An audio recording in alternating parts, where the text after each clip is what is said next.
3장 16절.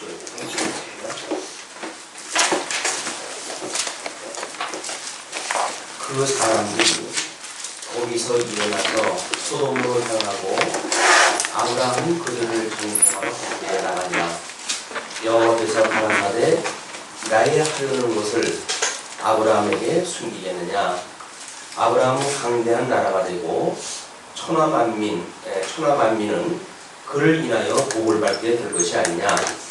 내가 그로 자식과 권속에게 명하여 여호와의 도를 지켜 의와 공도를 행하게 하려고 그를 택하였나니 이는 나 여호와가 아브라함에게 대하여 말한 일을 이루려 함이니라. 여호와께서 또 가라사대 소돔과 고모라에 대한 부르짖음이 크고 그 죄악이 심히 중하니 내가 이제 내려가서 그 모든 행한 것이 과연 내게 들린 부르짖음과 같은지 그렇지 않은지 내가 보고 알려 하노라. 8장 16절에서부터 19장까지의 내용이 모압과 암몬의 추론입니다. 이게 지금 17장부터 20장까지 그 상위 주제가 열국에 대한 언약을 이렇게 그려졌어요. 그래서 아브라함이 단순히 각자 중심의 나라를 이루는 그런 믿음의 조선이라고 하는 맥락에서 그뿐만 아니라 이제 그 열국의 아비로서의 이런 그 언약을 이루시는 광의적인 이런 그 제목을 잡아놨습니다. 그래서 열국에 대한 언약에 먼저 열왕이 날 것을 언약을 했고, 그다음에 이제 오늘 두 번째로 모압과 암몬의 출현이 시작되어지거든요. 그 모압과 암몬의 출현을 위해서 먼저 소돔과 고모라 심판을 예고하는 내용이 16절부터 21절까지의 내용입니다. 근데 하나님께서 이제 소돔으로 그 사자들이 소돔으로 향하고 아브라함은 이제 그들을 정통하러 함께 나가는데 여호와께서 가라사대. 그래서 성경에서 보게 되면 하나님의 현현이라고 하는 맥락에서 봤을 때 어떤 쪽에는 지금 이 16절에서는 그 사람들이 이렇게 이야기를 하고 어떤 데는 뭐 하나님의 사자들이 이렇게 이야기를 하고 어떤 데는 그 동일한 그런 그 대명사를 여호와께서라고 표현할 때요. 그러니까 현현을 어떤 방식으로 했는가에 대한 문제지 하나님께서 지금 해가시는 일이 하나님의 절대 주권하에 지금 이 일이 진행이 되고 있다. 이렇게 보시면 돼요. 그러니까 여호와께서 가라사대 그 사람들 배웅을 하고 있어가지고 그 사람들은 따로 있고 또 여호와가 아브라함에게 따로 이야기하고 그런 다원적인 이야기가 아니라 이제 하나님께서 그 사자를 통해서 일을 갖다 이야기를 하신다 그 얘기입니다. 그런데 나의 하려는 것을 아브라함에게 숨기겠느냐. 그러면서 아브라함은 강대한 나라가 되고 천하만민은 그를 인하여 복을 받게 될 것이 아니냐. 양대 언약을 주었으니까 그 양대 언약대로 되어질 것이 아니겠느냐 그런 그 이야기죠. 근데 여기서 강대한 나라가 되고 라고 하는 그런 그 이야기는 열국의 범위를 넘어서 열국의 범위라고 하는 이 열국으로부터 선민 위주의 나라, 이 나라를 이야기하는 거죠 지금. 그러니까 다른 그 열국을 세우시는데 이 선민 국가를 제외한 다른 그 열방, 이런 그 열방을 제외한 선민 국가, 이거를 지금 이야기를 하는 겁니다.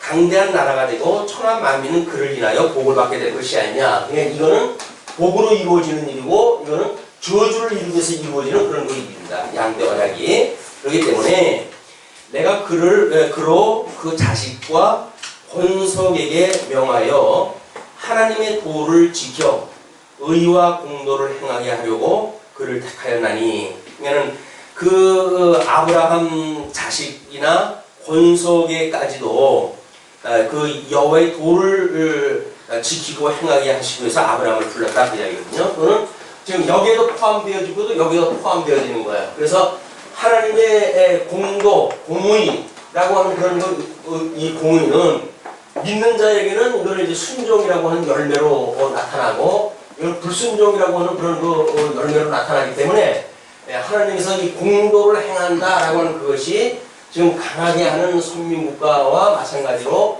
이런 열방도 하나님의 저주 아래 불순종으로 인해 가지고 망할 나라를 하나님께 세우시겠다는 그런 그 이야기겠죠. 그러면서 여호와께서 또 가라사대 소돔과 고모라에 대한 부르짖음이 크고 그 죄악이 심히 중하니 이제 여기에 포함되어진 거예요. 여기 포함되어진 것이 지금 소돔과 고모라라고 하는 그런 그 나라입니다. 이 두 가지의 우선 나라에 대한 이야기가 나오는데 소돔과 고모라의 그 신음소리, 부르짖음이 크고 그 죄악이 심히 중하니 내가 이제 내려가서 그 모든 행하는 것이 과연 내게 들린 부르짖음과 같은지 그렇지 않은지 내가 보고 알려 하노라. 내려가서 그 이야기 뭡니까? 우리 이제 하늘에 계신 우리 이 하나님께서 예수 그리스도를 보내가지고 이 의를 이루시는 그런 일을 갖다 보여주는 거죠. 그러니까 하나님께서 이미 하늘에서 이루어진 것, 하나님 보좌에 계신 분께서 신 예수 그리스도를 통해 가지고 심판하다 하시겠다 그 이야기예요. 하나님은 핑계치 못할 심판을 갖다 하시겠죠. 그래서 복음에는 이게 믿는 자들에게는 구원의 빙거가 되어지고 믿지 않는 자들에게는 이것이 자기네들이 걸려 넘어질 것에 대한 이유가 되기 때문에 변명을 할 수가 없어요. 이런 조건 때문에 그 너희들이 망했다라고 하는 것에 대해서 이의를 제기할 수 없는 것이 지금 하나님의 섭리하신 심판의 가정들입니다. 그런데 여호와께서 이제 아브라함이 이제 그런 그 이야기를 듣고는 22절부터 33절 중보기도를 하는 내용이 소개가 되어져요. 그 사람들이 거기서 떠나 다시 이제 그 사람들로 배경이 바뀌었어요. 이거는 신령한 그런 그 모습으로 하나님의 뜻, 이 하나님의 뜻을 선포가 되어졌는데 이 뜻이 형상적으로는 지금 이 사람을 통해 가지고 좀 하나님께서 지금 이 섭리라도 해가시는 거예요.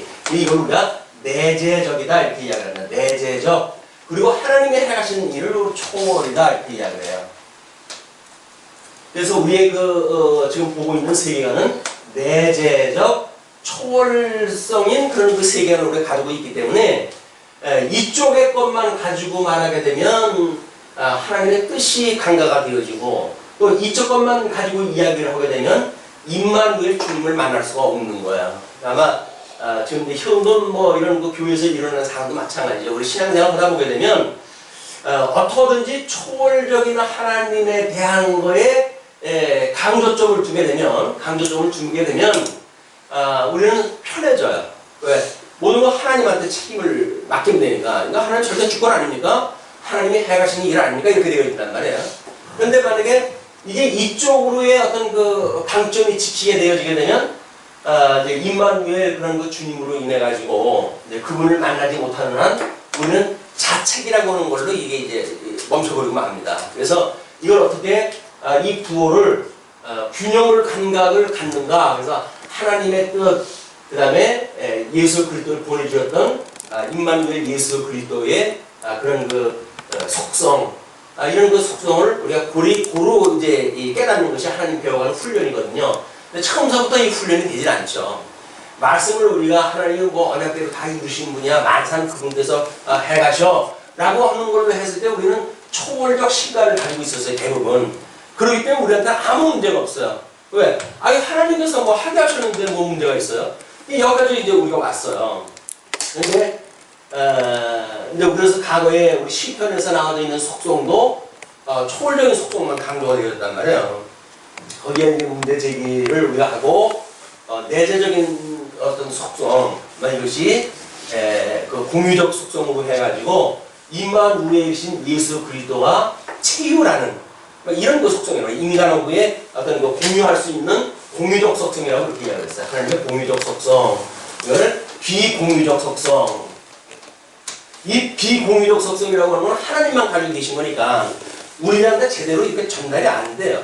그리고 너무 방대하고 절대적이기 때문에 그냥 그렇습니다 라는 고백적으로 끝나버리고 말죠. 그러나 이제 이 내재적이라고 하는 거는 하나님께서 우리들에게 어떤 이런 공유적인 속성을 주어가지고 나름대로 체유하고 그래서 믿음이 큰 자나 작은 자나 어떤 교감이 이루어지는 이런 그 운동을 하나님께서 해가신다. 그래서 이 내재가 있는 한, 이거는 해 아래의 세계가 있는 한 그런 이야기겠죠. 모든 심판이 끝나고 내재의 세계가 없어진다고 한다면 우리는 영원한 하나님 나라에서 영원토록 하나님만 기뻐하실 거예요. 이제 이분한테 모든 영광을 돌릴 거야. 그러나 아직도 육신을 가지고 있는 한 우리들은 이런 그 내재적인 걸로 인해 가지고 하나님을 배워가고 예수 그리스도의 장성한 믿음의 분량에 이르도록 훈련이 되어진다. 이렇게 이제 우리가 해석을 하게 되면 현실적인 어떤 해석의 문제가 되질 않을까 생각을 해봅니다. 그러면서 그 사람들이 거기서 떠나 소돔으로 향하고 가고 이제 이 중보기도의 내용을 통해서 우리가 그걸 이제 깨달을 수가 있을 것 같아요. 아브라함은 여호와 앞에 그대로 섰더니 가까이 나아가 가로되 주께서 의인은 악인과 함께 멸하시라니까. 이거는 이제 하나님 앞에 질문이에요. 하나님께서 의인을 악인과 함께 멸하십니까? 하나님은 이 복 있는 자와 저주받은 자를 심판하실 때 이 복 있는 자는 일찍이 창세전서부터 하나님의 그 기뻐하시고 온전하시고 선하신 뜻이 그리스도 안에서 선택하기로 예정한 자들인데 어떻게 육이 되도록 예정되어진 자들과 함께 멸할 수가 있습니까? 그런 그 이야기죠. 그러니까 아브라함은 지금 영원하신 하나님의 뜻을 분별하는 기도를 딱 하는 거야. 그런 그 기도를 딱 하는데 멸하시려나니까 그 성 중에 의인 50이 있을지라도 주께서 그것을 멸하시고 그 50 의인을 위하여 용서치 아니하시리까? 이렇게 물어봐요. 아마 그 소문에 의할 것 같으면 아브라함도 지금 그 롯이 거주하고 있는 그 도시의 어떤 도덕성이라든가 뭐 하나님 앞에 살아가는 그런 자세라든가 하는 것을 나름대로 알고 있었겠죠. 그러나 하나님 앞에서 아주 최소한 단위를 제공하는데 그것이 50이에요. 이 아브라함이 처음에 하나님 앞에 이 공유라고 하는 그런 그 입장에서 의인이 만약에 여기에 50이 있다고 한다면 그래도 하나님 이걸 멸하시겠습니까? 아주 넉넉 잡고 이제 50이라고 이야기를 한 거거든요. 근데 우리 하나님이 어떻게 이제 대답을 해주시냐면 주께서 이같이 하사 의인을 악인과 함께 죽이심은 불가하오며 의인과 악인을 균등히 하심도 불가합니다. 세상을 심판하시는 이가 공의를 행하실 것이 아닙니까? 아주 가장 정확한 그런 그 이야기예요. 여호와께서 가라사대 내가 만일 소돔 성 중에서 의인 50을 찾으면 그들을 위하여 온 지경을 용서하리라. 그냥 50명의 의인이 있다고 한다면 그 의인을 인해 가지고 그 성의 멸망을 내가 유보하겠다 그런 그 이야기입니다. 근데 용서하겠다 그런 그 이야기인데 아브라함이 말씀하여 가로되 티끌과 같은 나라도 감히 주께 구하나이다. 흙으로 만들어가지고 아무것도 할 수 없는 남이다. 그렇지만 주님께 한마디 구하겠습니다. 50의인 중에 5인이 부족할 것이면 그 5인 부족함을 인하여 온 성을 멸하시리까? 이제 50까지는 확보가 됐으니까 50에서 45명이 돼도 그렇습니까? 이렇게 이야기를 안 해요. 전략이 50을 갖다 먼저 이야기했는데 여기서 만약에 5인이 빠진다고 한다면 어쩌시렵니까? 아니 수많은 여기에서는 뭐 50만이 있었는지 얼마나 있었는지 모르겠어요. 소돔 고모라의 그 성에 얼마나 많은 그런 인류가 그때 살고 있었는지 모르겠지만 소돔이 한껏 낮춰가지고 50을 이야기를 했는데 이걸 용서해 주신다고 그러는데 아니 50만 예를 들어서 50만이라고 한다면 50만 중에 50이 있어도 하나님이 용서를 다 해주신다고 그러는데 50인 중에 5명 모자란다고 이걸 멸하시겠어요? 이 수학적 논리적으로 해가지고 하나님을 압박을 갖다 해달라는 겁니다, 지금. 이 비율의 그 어떤 그 아브라함의 자세가, 하나님 앞에 어떤 그런 용서를 빌고 뭐 이런 그 개념보다는, 수많은 사람 중에 50이 있어도 멸하지 않으신다고 그랬어요. 이거 하나님의 뜻입니다. 근데 만약에 5명 모자라면요. 이렇게 이야기하는 거야. 이게 사악한 인간의 생각세계야. 이제 어쩔 수 없는. 그러니까 하나님께서 가라사대 내가 거기서 45인을 찾지만 하나님께서는 45인을 찾으면 그래요. 멸하지 아니하리라. 왜냐면 50이나 45이나 하나님은 똑같아요. 아브라함이 봤을 적에만 50에서 5이 모자라는 것이 하나님에게 뭔가 다른 어떤 그 논리를 제공하는 것 같지만 하나님께서는 일반으로 여기셔요. 그렇기 때문에 멸하지 않겠다고 이야기를 하셔요. 아브라함이 또 구하여 가로되 거기서 40인을 찾으시면 어찌하시려나이까? 가라사대 40인을 인하여 멸하지 아니하리라. 이제 하나님이 45인을 찾으면 이렇게 이야기를 했더니 그러면 40인은요? 40인은요? 뭐 이제 하나님하고 흥정하기 시작했다 했어요. 아브라함이 가로되 내 주여 노하지 마옵시고 말씀하게 하옵소서. 거기서 30인을 찾으시면 어찌하시려나이까. 점점 이제 간이 부어가죠. 여기서 그러면 45인은요 이렇게 하다가 30인은요 또 이제 떨어져요. 30인은요 라고 이야기합니다. 그냥 하나님이 가로되 30인을 찾으면 어찌하시려나이까. 가로사대 내가 거기서 30인을 찾으면 멸하지 아니하리라. 아브라함이 또 가로되 내가 감히 내주기에 고하나이다. 거기서 20인을 찾으시면 어찌하시려니까. 자, 이게 뭐 45에서 30을 빼게 되면 이거는 몇 프로예요. 그러나 이 30에서 만약에 15, 지금 15까지 내려갔어요? 20에 20. 이러면은 거의 30%를 그냥 깎으라는 거예요. 퍼센테이지를 줄이는데 점점 담대하게 이제 시작이 되어졌어요. 네, 그렇게 이야기를 갖다 해가면서 20인을 인하여 멸하지 아니하리라. 아브라함이 또 가로되 주는 노하지 마옵소서. 염치는 없었나봐요. 내가 이번만 더 말씀하리이다. 거기서 10인을 찾으시면 어찌하시려니까. 이번에는 절반을 갖다 툭 잘라버린다. 10명까지 잘라버렸어요. 처음에 50인 말하기가 어렵지. 거기서 5명 깎는 거는 뭐 이건 깎으나 말한다 하나님 봐주죠 라고 이야기를 했어요.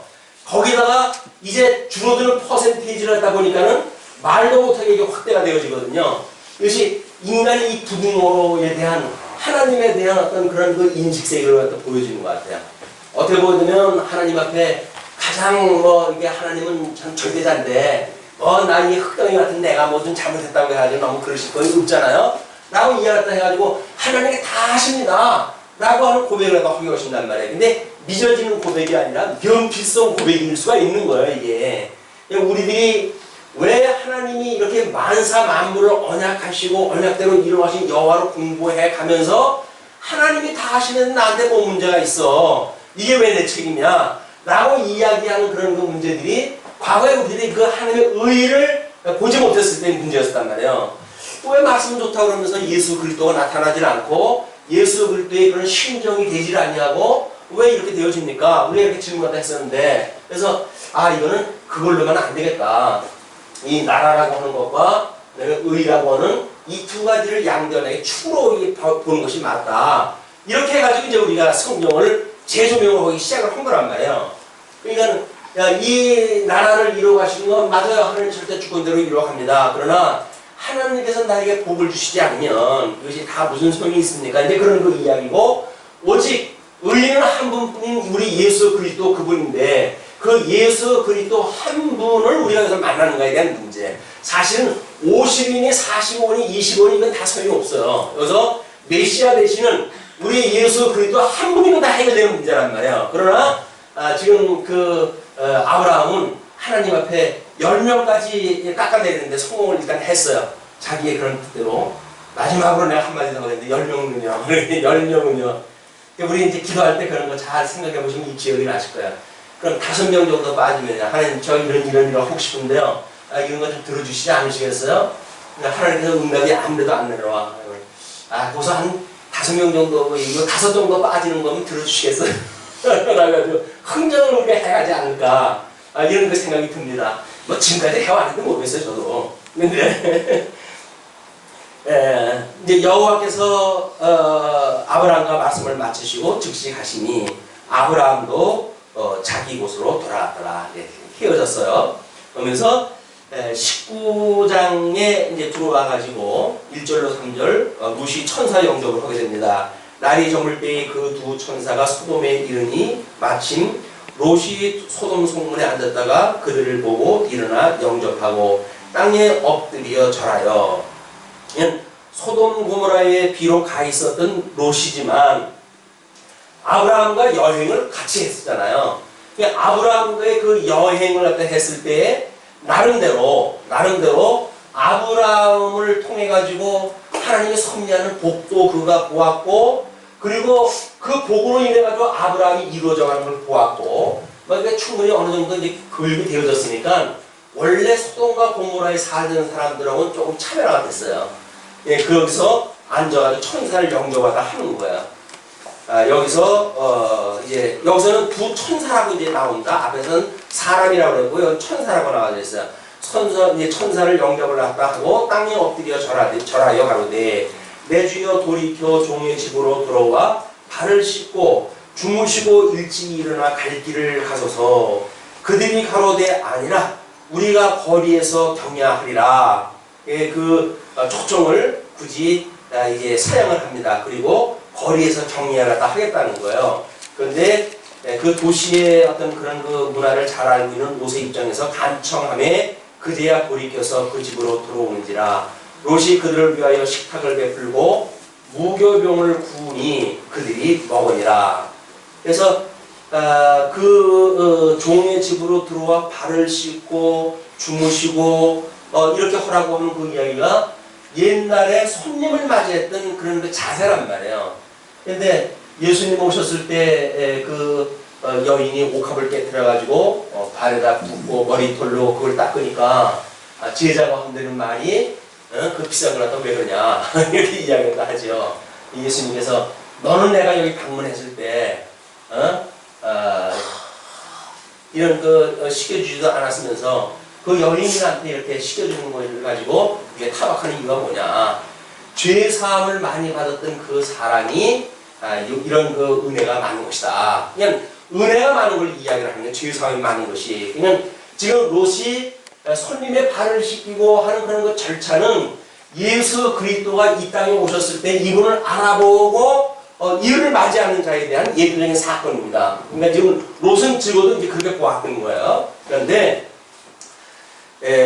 롯이 간청하며 그들이 돌이켜 그 집으로 들어오는지라. 롯이 그들을 위하여 식탁을 베풀고 무교병을 구우니 그들이 먹으니라. 그들이 눕기 전에 그 성사람 소돔 백성들이 물은 노소하고 사방에서 다 모여 그 집을 에워싸고 롯을 부르고 그에게 이르되 이 저녁에 내게 온 사람이 어디 있느냐 이끌어내라. 우리가 그들을 상관하리라.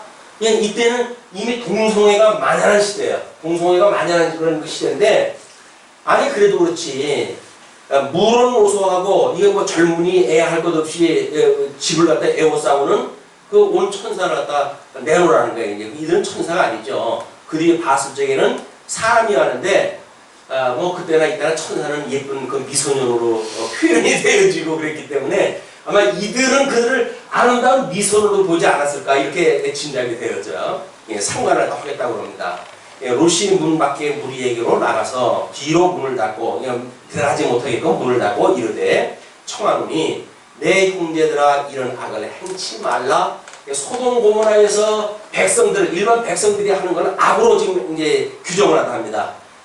내게 남자를 가까이 아니한 두 딸이 있노라. 청컨대 내가 그들을 너희에게로 이끌어내리니 너희 눈에 좋은 대로 그들에게 행하고 이 사람들은 내 집에 들어왔은즉 이 사람들에게는 아무 짓도 하지 말라.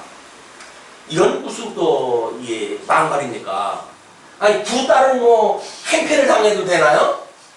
그러니까 여기서 어떤 일반적으로 인간들의 주관으로 보는 그런 도덕적 판결이라고 하면 이건 의미가 없어져 버려요.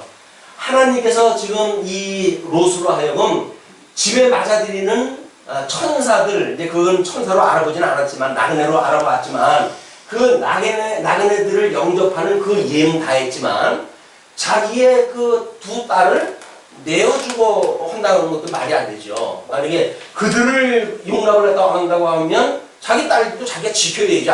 아비로서. 근데 그거를 감당을 하지 않냐고 제안을 했다 합니다. 두 딸을 주겠다. 이렇게 이야기를 해요. 그러니까 그들이 가로되 너는 물러나라. 또 가로되 이놈이 들어와서 무고하면서 우리의 법관이 되려 하는도다. 이제 우리가 그들보다 너를 더 해하리라 하고 롯을 밀치며 가까이 나와서 그 문을 깨치려 하는지라. 그러니까 사람들이 이 감정에 대한 문제가 늘 그런 것 같아요. 여기서 우리가 느낄 수 있는 것이 이제 우리 인격적인 그런 의의는 아니에요. 그 인격이라고 하는 그 이야기는 지, 정, 의가 있게 마련인데 이 지라고 하는 것은 우리가 성경을 통해서 하나님을 배운다고 한다면 논리적으로 배울 수가 있어요. 그런데 우리로 하여금 성경에 있는 그걸 통해 가지고 원수를 사랑하라 하면 사랑이 됩니까? 안 되는 거예요. 이게 사랑하라 한다고 해서 우리들의 감정은 어떤 누구의 명령에 의해서 되질 않아요. 하나님께서 깨닫는 마음을 주셔가지고 돌이키는 마음을 주셨을 때 가능한 일이지 인간의 이 감정 문제는 명령으로 되질 않는다. 그래서 우리 아이들이 사춘기가 되어지게 되면 왜 이렇게 부모님 말을 안 들을까요? 이 감정 문제예요. 이건 아무리 부모가 아무리 명령을 해도 소용이 없어요. 이 감정은 우리가 어떻게 다스릴 것인가 라고 하는 문제가 끊임없이 우리들의 화두가 이제 되어지는 거예요. 그래서 어떤 사람은 내가 하나님을 평생 배워왔는데 이것이 평생 배우고 이제 와서야 이게 내 마음까지 내려오는 것 같다 이렇게 이야기를 하잖아요. 어느 유명한 그 분이 그렇게 이야기를 했어요. 머리로 있던 우리 하나님의 아는 지식이 이제서 비로소 죽음을 앞두고 보니까는 가슴까지 내려왔다. 여기서부터 여기가 지척안에 있는 것 같은데 이렇게 먹은 거예요. 이게 그 사람이 느끼기는 이것이 인본주의적인 발상이란 말이에요. 하나님께서는 우리들로 하여금 오히려 우리들의 그 마음을 깨닫게 하시고 그리고 이걸 알게 하시고 그리고 믿게 하시고 그리고 경외하시는 일이 하나님께서 우리를 인식을 하다 해가시는 순서라고 그러지 않았어요? 하나님의 말씀을 깨달아 알고 믿어 경외하게 하시는 전 인격적 인식 작업을 성령께서 하신단 말이에요. 근데 마치 여기까지만 알게 되어지게 되면 이쪽에 내려오는 거는 시간만 가면 이게 내려오는 걸로 생각이 되는데 그렇지 않다. 하나님께서 믿음을 주시게 되면 우리 깨달아서 알게도 하시게 되고 믿게도 하게 하시고 또는 때로는 뒤집어지기도 하죠. 그러나 이런 하나님의 전 인격적으로 손질하다 해가신다. 이런 그 논리를 우리 여기서 한번 확인하다 해볼 수가 있습니다. 그러면서 이제 소돔과 고모라는 아브라함과 헤어져가지고 제비 뽑아가지고 지금 왔던 그런 그 입장 아니겠어요? 그 사람들이 본 것도 당연하죠. 이거 나그네를 갖다 하나 자기네 동네에 영접을 갖다 했더니 이제는 자기가 무슨 심판관 노릇을 하려고 그러니까 그 사람들이 문을 깨시려고 하는 거예요. 그런데 그 사람들이 손을 내밀어 롯을 집으로 끌어들이고 문을 닫으며 그 사람들이라고 하면 천사예요.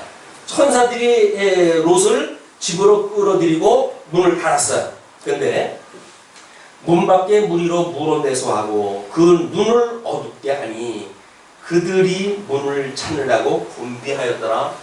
아니 집이 얼마나 넓다고 눈을 못 찾아가지고 그러겠어요. 그런데 하나님께서 문을 남겨놓으니까 이제 우리들의 모든 어떤 정보라고 하는 거는 지금 이쪽으로 들어오는 거 아니에요? 정보. 일반적인 정보가 우리들의 감각 기능을 가지고 들어오니까. 근데 하나님께서 그냥 눈만 안 보이게 했으면 그걸 갖다 못 찾겠습니까? 그게 아닌 거예요. 눈을 멀게 했다고 하는 그 이야기는 감각 기능을 마비시켜 놓은 거예요. 그냥 손으로 더듬어도 모르는 거예요. 그렇게 만들어 놓고 그렇게 됐을 때 그들이 어둡게 하니 그 눈을 어둡게 하니 그 이야기는 깨달을 수 없고 인지할 수 없는 상태로 만들어 놨기 때문에 그 이야기죠. 그들이 문을 찾느라고 공개하였더라.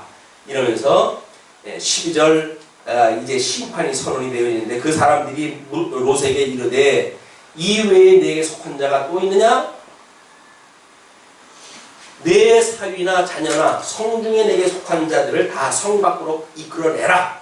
이래가지고 이제 자기네 그 롯의 그 구원했던 롯을 중심으로 해가지고 친족들을 구원해 주겠다고 이렇게 이야기를 해요. 그들에 대하여 부르짖음이 여호와 앞에 크므로 여호와께서 우리로 이곳을 멸하러 보내셨나니 우리가 멸하리라.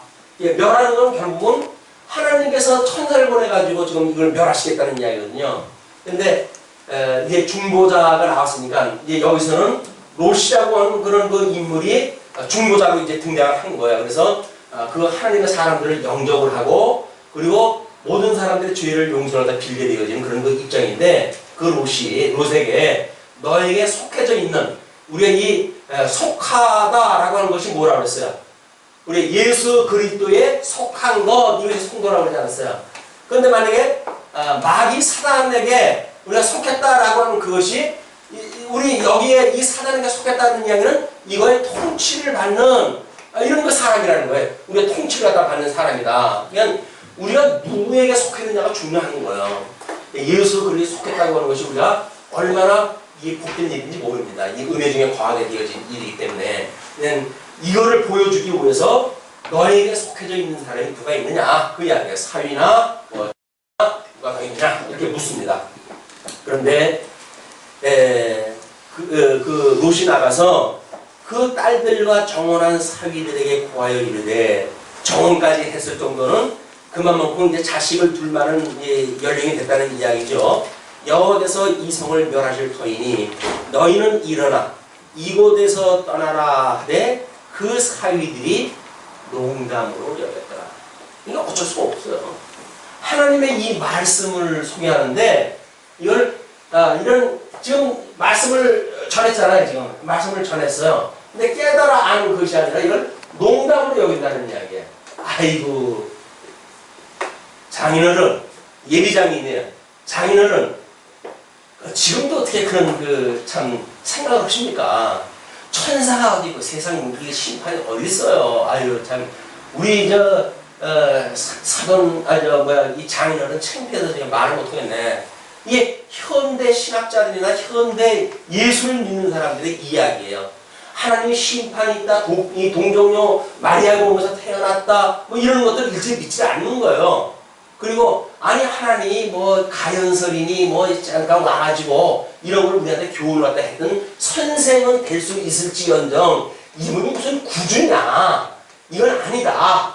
다만 이분이 그렇게 참 유명한 선생으로 왔으니까 이분을 따라서 살아가는 것이 신앙생활이지 우리들의 힘으로 이분을 따라가고 배우고 깨닫고 해서 이분의 지도를 받는 것이 신앙생활이지 이분을 구주로 믿어가지고 이분이 이런 걸 다 하게 하신다든지 이런 그 일은 참 21세기에도 이런 말을 하는 사람이 있나요? 이렇게 이야기를 한단 말이에요.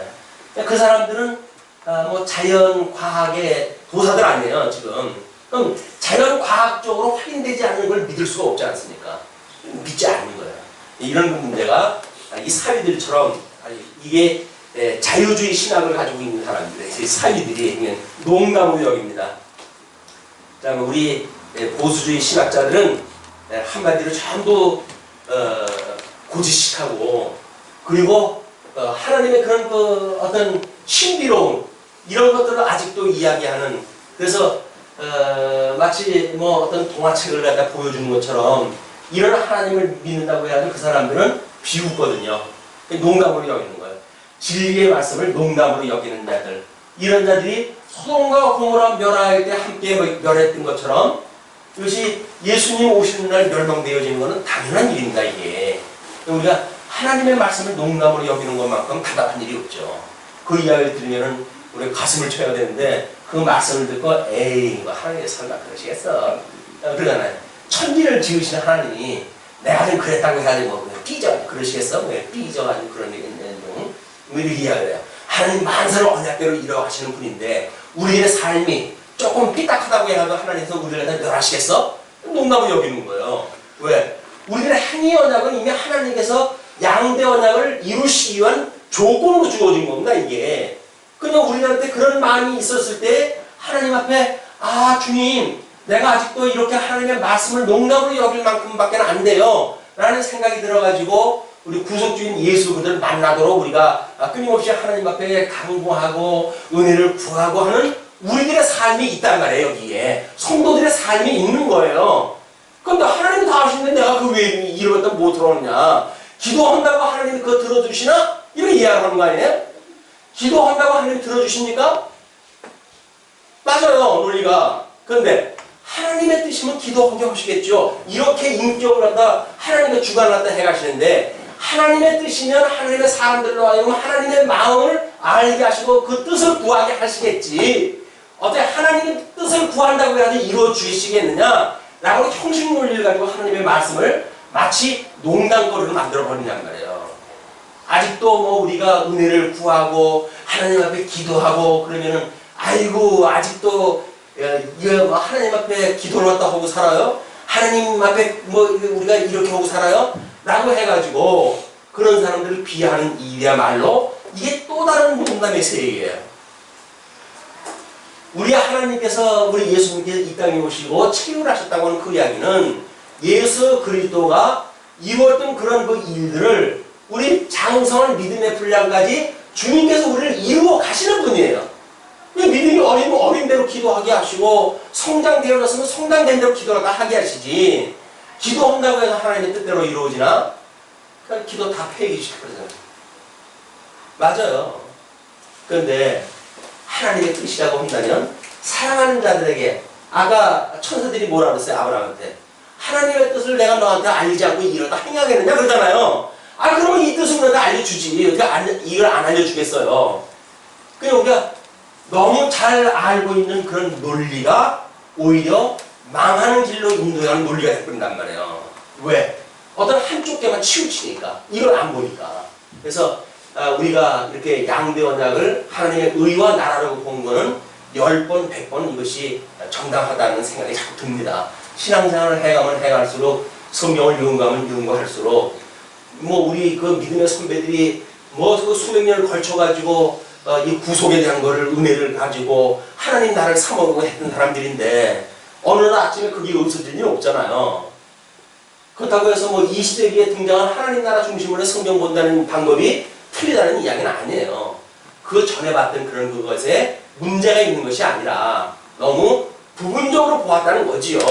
부분적으로 봤는데 하나님 나라 중심으로 보는 것도 이 부분적인 거 아니에요.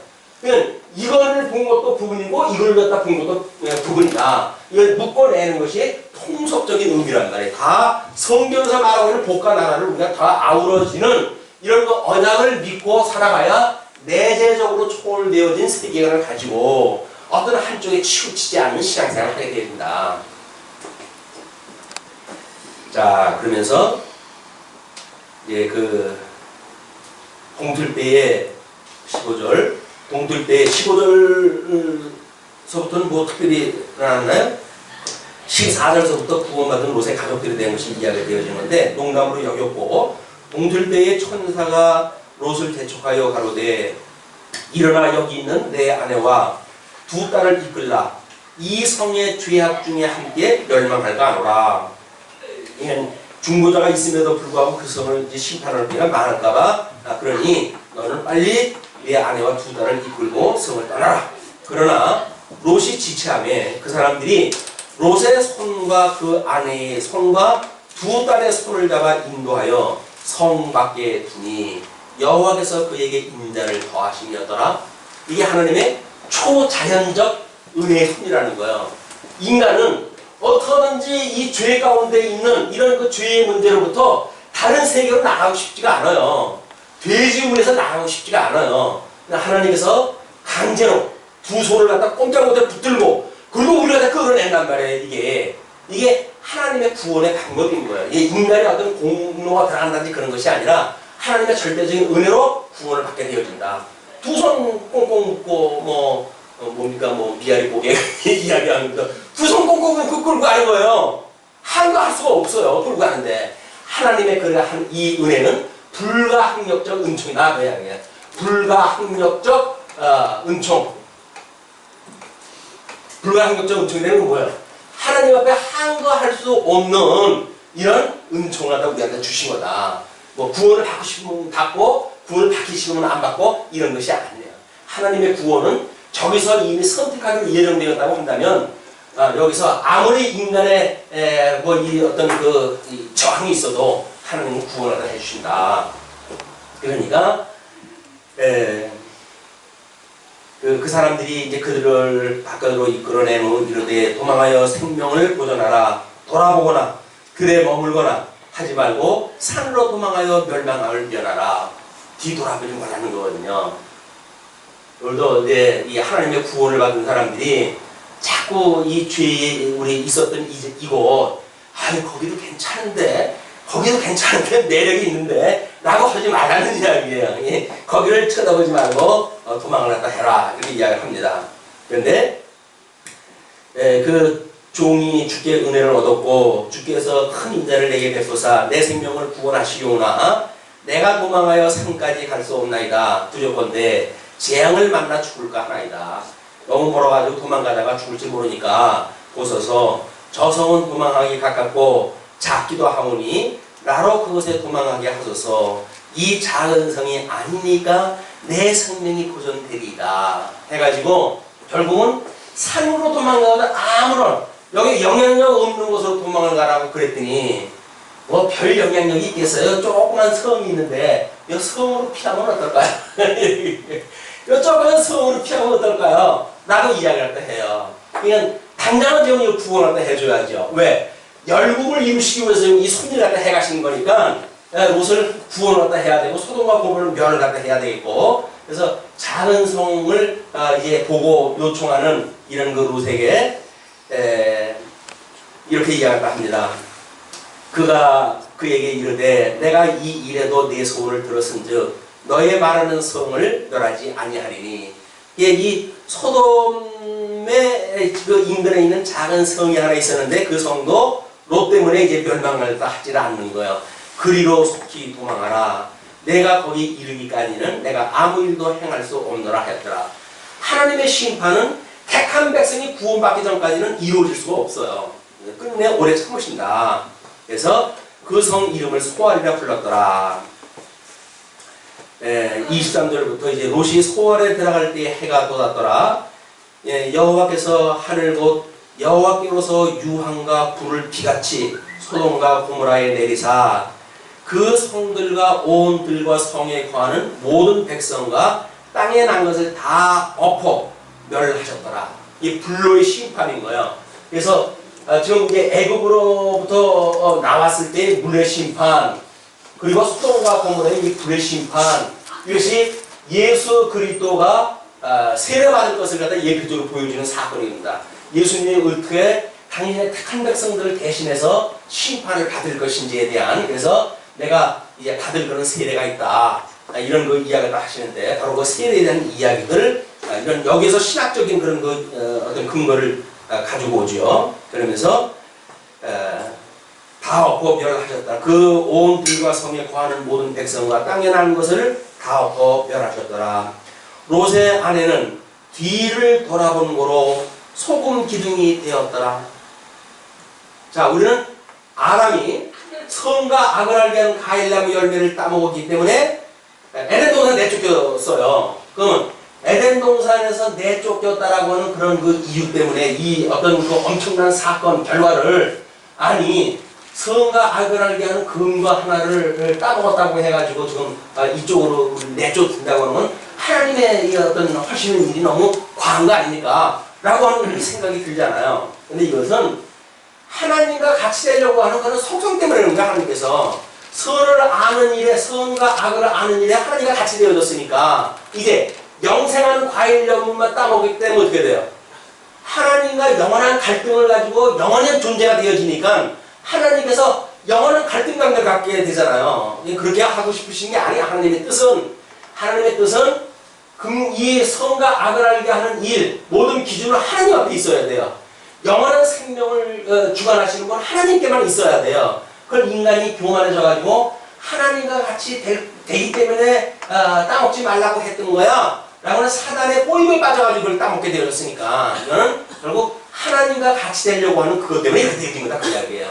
근데 지금 여기서 돌아다 본 거로 소금기둥이 되어졌다고 했잖아요. 그래서 아니 하나님이 뒤로 돌아다 봤다고 해가지고 그럴 수가 있냐. 그 이야기는 뭐예요? 하나님의 말씀을 사위들은 농담으로 여겼어요. 그래서 아주 애초에 따라가지도 않았어요. 근데 롯의 아내는 롯의 말을 이 귓구멍으로 들은 거야, 어디 들은 거야? 그래가지고 자는 이쪽의 미련 때문에 뒤를 갖다 돌아다 본 거예요. 그거를 하나님께서 이제 이쪽이 롯의 처가 돌아다 보는 이것이 영원히 불탈 수밖에 없는 지옥이라고 하는 걸 보여주는 거란 말이에요. 이쪽에 너희들이 미련 갖지 말고 여기서 떠나는 것이 내가 너에게 준 복이야, 이걸 이야기를 하는데 우리들은 이거 사는 게 괜찮잖아요 지금. 뭐 그렇게 터다나요? 나름대로 뭐 명분도 만들어가면서 예수님 믿어가지고 용서함도 받고 그런데 뭐 사랑하는 게 뭐 문제냐? 이런 뭘 문제냐라고 하는 어떤 이런 그 자세가 하나님의 말씀을 농담으로 여기는 거예요. 책망으로 오질 않는다니까. 하나님 말씀이 책망으로 안 와요. 이쪽은 사는 것들이 생각이 들면 어느 날 기도하다가도 이런 그 생각이 들게 되면 깜짝 놀라야 될 거 아니겠어요? 아이고 내가 지금 무슨 생각을 했던 거야? 라고 해가지고 하나님 앞에 아유 하나님 제가 분수가 이 꼴밖에 안 돼요. 우리 주님이 아니면 나는 여기서 영원토록 살 수밖에 없는데 이런 나를 불쌍히 여겨서 나를 구원해 주셔서 하나님 감사합니다. 그러니 나로 하여금 여기서 머물게 하지 마시고 여기서 시험 들게 하지 마시고 이 악으로부터 나를 구원해 주세요 라고 하는 기도가 끊임없이 우리들의 기도가 돼야 된단 말이에요. 아니 하나님이 뭐 작정했는데 여기 있다고 해서 뭐 문제될 거 뭐 있어. 하나님 언약대로 일어가시는데 죄 짓는다고 해서 문제돼? 그 뭐 죄 때문에 우리가 용서하다 못 받는 거야? 라고 해가지고 우리 얼마 전에 그 뭐 구원파처럼 그런 논리가 나오는 거예요. 왜? 구원 받았으니까 이제 죄가 없다는 거예요. 예, 먼저 번에 어떤 뭐 사경에 그런 분들이 와가지고 한 번 구원받았는데 왜 죄인이라고 그러냐 그런 얘기를 듣고 내가 한마디 하려고 했는데 순소한다고 못했어요. 뭔 얘기 해주려고 그러는지 아십니까? 뭘 내가 보니까 죄인이구만. 하는 짓거리가 죄인인데 자기네들은 죄인 의인이라는 거예요. 하나님 앞에 용서를 받았기 때문에 누구도 나를 정죄할 수 없다는 거예요. 근데 정죄받을 수 없는 인간이 죄 구덩이 속에서 삽니까? 아니란 말이에요. 이걸 깨닫는 일이 만만치 않다. 특별히 하나님의 절대 주권 언약대로 이루어지는 하나님의 이 초월적인 신간을 가지고 있는 입장에서는 더욱 이것이 만만치 않다. 자, 이제 그 아브라함이 그 아침에 일찍 일어나 어디까지예요? 그 23절로부터 롯이 소알에 들어갈 때에 해가 돋았더라. 여기서 소돔과 소금기둥이 되었더라. 26절까지 27절 아브라함이 그 아침에 일찍 일어나 여호와의 앞에 섰던 곳에 이르러 소돔과 고모라와 그 오온들을 향하여 눈을 들어 연기가 옹기종같이 치밀을 보았더라. 이거 뭐 멀리서 보니까 아이고 저 큰일 났구나 이거 다 본 거예요. 그래서 하나님이 들의 성들을 멸하실 때 곧 롯에 거하는 성을 엎으실 때에 아브라함을 생각하사 롯을 그 엎으시는 중에서 내어 보내셨더라. 여기서 하나님께서 롯을 갖다 염려해가지고 살려줬다는 이야기예요? 아니면 아브라함의 그 중보 기도를 갖다 보고 하셨다는 거예요? 그거란 말이에요. 롯이 여기서 천사를 뭐 영적으로 했고 나름대로 멸망받지 않은 일을 갖다 했으니까 하나님 구원하다 시켜줬시 이런 그 일도 선행의 바탕을 두는 그런 그 논리 전개다. 아브라함의 중보 기도 때문에 하나님께서 그로 하여금 피할 수 있는 여건을 주신 거예요. 주셨고 그 말을 따르게 하시고 그 중에 이 성에 어떤 그런 그 미련을 두었던 롯의 아내로 하여금 이 세상에 결국에 어떻게 되어지는 걸 보여주고 나중에 2딸만 롯이 구출하다 했다. 왜 2딸만 구원하다 했나? 열국을 만들어 가시기 위해서 그렇게 하신 거예요. 지금 과정은 지금 그렇게 해가신 겁니다. 그래서 롯이 소알에 거하기를 두려워하여 2딸과 함께 소알에서 나와 산에 올라가 거하되 이제 눈으로 봤어요. 소돔과 고모라가 불에 타는 걸 눈으로 봤어요. 그러니까 어이구 이거 괜히 여기도 이것도 안 되겠다. 뭐 여기는 멸하지 않겠다고 했지만 안 되겠다. 처음에 천사가 말해줬던 대로 여기 떠나야 되겠다 이런 생각이 들었던가 보죠. 2딸과 함께 불에 거하였대. 이게 이제 더 하나님께서 열국을 만들어가는 그런 그 조건이 되어지는데 큰 딸이 작은 딸에게 이르되 우리 아버지는 늙으셨고 이 땅에는 세상의 도리를 쫓아 우리의 배필될 사람이 없으니 우리가 우리 아버지에게 술을 마시고 동심하여 우리 아버지로 말미암아 인종을 전하자 하고 그리고 그 밤에 그들이 아비에게 술을 마시고 큰 딸이 들어가서 그 아비와 동침하니라. 그러나 그 아비는 그 딸의 눕고 일어나는 것을 깨닫지 못하였더라. 우리가 아버지가 지금 성폭행을 당했어요. 딸들한테 성폭행을 당한 거예요. 그런데 소돔과 고모라에서 이 문화에 익숙해져 있는 2딸의 입장에서 보게 되면 근친상간 아이 그 뭐 옆집에서 늘 있었던 일들이에요. 이상한 일이 아닌 거예요. 그러니까 이런 그 만행이 이제 그 자연스럽게 저질러지는 거죠. 그러면서 이튿날에 큰딸이 작은딸에게 이르되 어젯밤에는 내가 우리 아버지와 동침하였으니 오늘 밤에도 우리가 아버지에게 술을 마시고 내가 들어가 동침하고 우리가 아버지로 말미암아 인종을 전하자 하고 이 밤에도 그들이 아비에게 술을 마시고 작은딸이 일어나 아비와 동침하니라. 그러나 아비는 그 딸의 눕고 일어나는 것을 깨닫지 못하였더라. 이 술이라고 하는 것이 그런 거예요. 술을 먹어야 되느냐 먹지 말아야 되느냐 뭐 먹으면 지옥 가느냐 뭐 천국 가느냐라고 하는 그런 거 문제가 아니라 술이라고 하는 것이 우리 성령께서 인식하게 하는 이 기능을 마비시켜버린다는 거에 있어요. 이걸 마비시키기 때문에 하나님께서 이걸 깨달아 알아야 되는데 술 먹고 뭐 해롱해롱 농담으로 여기에 되어지게 되면 이게 안 되잖아요. 그냥 하나님께서 이제 그 술을 금하게 하셨던 그런 그 이유도 뭐 이제 그 이스라엘이 있었던 나라의 조건이 어떤 수질이 나쁘고 그러기 때문에 포도주를 음료수처럼 먹던 그런 나라 아닙니까? 신약교회에 와가지고 이제 뭐 자주 나는 비유를 위해서 포도주를 쓰게도 하는 그런 그 일이 있지만 술에 취하지 말라고 하는 그것이 음료로 먹을 때까지는 하나님께서 주시는 일을 분별하며 살아가는 때예요. 그런데 그 뒤에 더 취하지 말라고 하는 취하는 과정까지는 뭐예요? 먹지 말라고 했던 이 과정이에요. 그러면 먹지 말라고 이거를 취하지 말라고 했던 그 이야기는 그때 당시에 음료로 주어진 일이니까 그걸 음료를 위해 가지고 우리 주님께서 주님 앞에 먹을 수가 있는 거지요.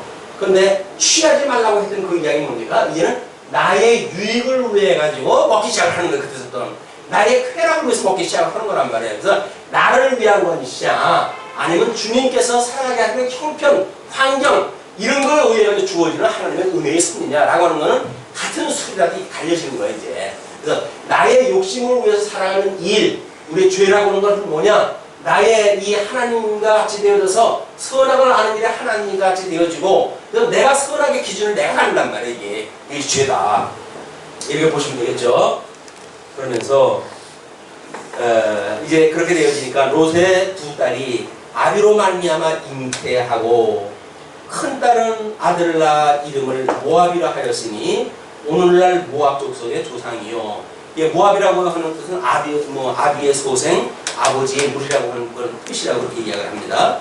그리고 작은 딸도 아들라 이름을 베람이라 하였으니 오늘날 암몬 족속의 조상이었더라. 암몬이라고 하는 한 사람의 종족의 근친에라고 하는 뜻을 가졌는데 그런 뜻을 가지고 있는 두 딸을 통해 가지고 하나님께서 지금 이렇게 열국을 이제 만들어 가실 거 아니에요. 약속하셨던 그 땅이 가나안 땅이니까.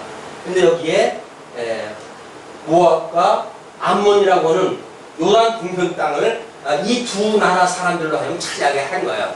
이스마엘을 통해서 에돔이라고 하는 그 지역을 주셨고, 에돔, 이스마엘을 통해서 에돔, 그 다음에 롯의 두 딸을 통해 가지고 모압과 암몬 이 두 나라를 만들어 가지고 열국을 만들어 가게 하시는 거예요. 이제 이런 그 작업을 하신 것이 19장 38절까지의 그 내용입니다. 하나님은 열국을 이루어 가시기 위해서 지금 일을 해 가신 거죠. 선민 국가와 그를 에워싸이고 있는 열국, 이것이 하나님께 주었던 선민과 그 다음에 유민, 선택받은 사람과 버림을 받을 사람에 대한 선이란 말이에요. 우리는 과거에 만약에 이 복 있는 거를 택한 백성들의 어떤 국한되어진 걸로만 해석이 되어지니까 선민 국가에 한해가 설명되어져요. 이쪽 나라에 대한 건 설명이 그냥 병들이 걸로 설명이 되어진단 말이에요. 그러나 물론 주인공은 여기서 택한 백성들이죠. 중심은. 그러나 그 변방에 대한 것도 하나님께서 못지않게 지금 여러 가지 배경을 설명을 하고 계시다. 이렇게 하게 되면 우리들에게 언약대로 이루어지는 하나님이라고 했을 때 우리만 언약대로 이루어집니까? 열국도 언약대로 이루어지는 거예요. 그렇다고 한다면 하나님의 언약대로 이루어가시는 일이 망할 자로 언약대로 이루어가는가 아니면 흥할 자로 언약대로 이루어가시는가 똑같은 거예요. 논리가.